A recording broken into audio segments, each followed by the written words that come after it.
খোয়াইয়ের তীরে বসে বাবা পাঠ করতেন আপনাকে।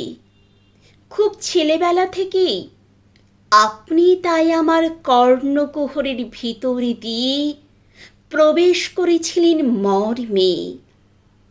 আমি শান্তিনিকেতনের ঘাসে ঘাসে, সোনাঝুরির শাখায় শাখায় কেবল আপনাকে পেয়েছি। পেঁজা শরতেরই মেঘে আপনার ছায়া দেখে মনে মনে প্রণামে করেছি। আপনার সোনার তরী না হয় কৃষ্ণকলি, অথবা সাধারণ মেয়ে এঁকে গেছি আমার প্রেমিক ক্যানভাসে। প্রদর্শনীতে কুড়িয়েছি শ্রেষ্ঠত্বের সুনাম। আমার বিদুষী মা আপনার ছবিতে মালা দিতেন রোজ। আমি প্রেমিকার চুম্বন নিয়ে ঘরে ঢুকে আপনার শীত শ্বশ্রু গুম্ফে হাসি দেখেছি। বিরহে আপনার চোখের কোণে জল দেখেছি। বালিশ ফেলে দিয়ে আপনার গীতবিতানে জড়িয়ে শুয়েছি। ভুলতে চেয়েছি প্রেম, ভুলতে চেয়েছি বিরহ, সন্ন্যাস নিয়ে চলে যেতে চেয়েছি। মনে হয়েছে এ সংসার সার শূন্য।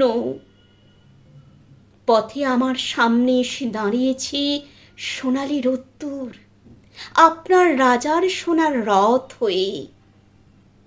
সিংহাসনে থেকে নেমে এসেছেন রোদ্দুর রাজ আমার দিকে। আমি সেই রাজার পায়ে লুটিয়ে পড়েছি। সেই সোনালি রোদ্দুর, আপনার সোনার রথে চড়া রাজা আমাকে বলে গেছেন, ফিরে যাও।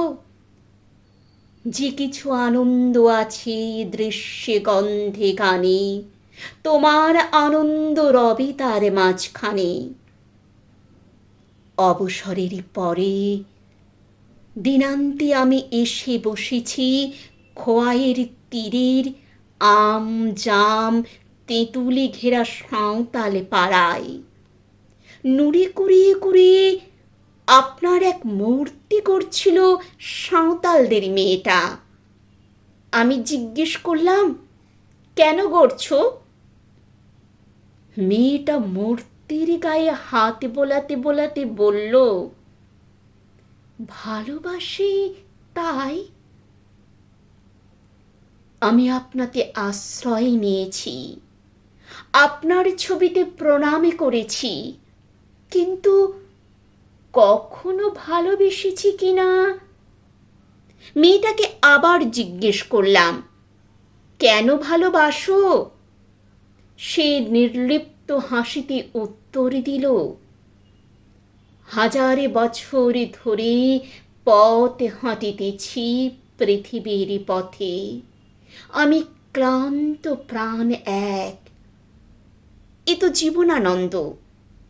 তবে যে বললে রবীন্দ্রনাথ ভালোবাসো।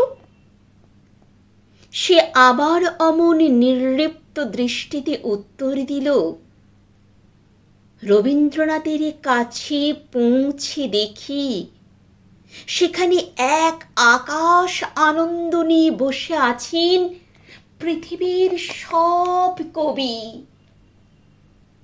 আমি আপনাকে মর্মে ধারণ করেছি এতদিন, কিন্তু ভালোবাসা শিখলাম এই প্রথম। এই খোয়াইয়ের তীরের এই আদি গুহাপাড়ায়। কবি, আমি আপনাকে ওই সাঁওতাল মেয়েটির মতো ভালোবাসতে চাই। কবি, আমি আবার নতুন করে আপনাকে গড়তে চাই।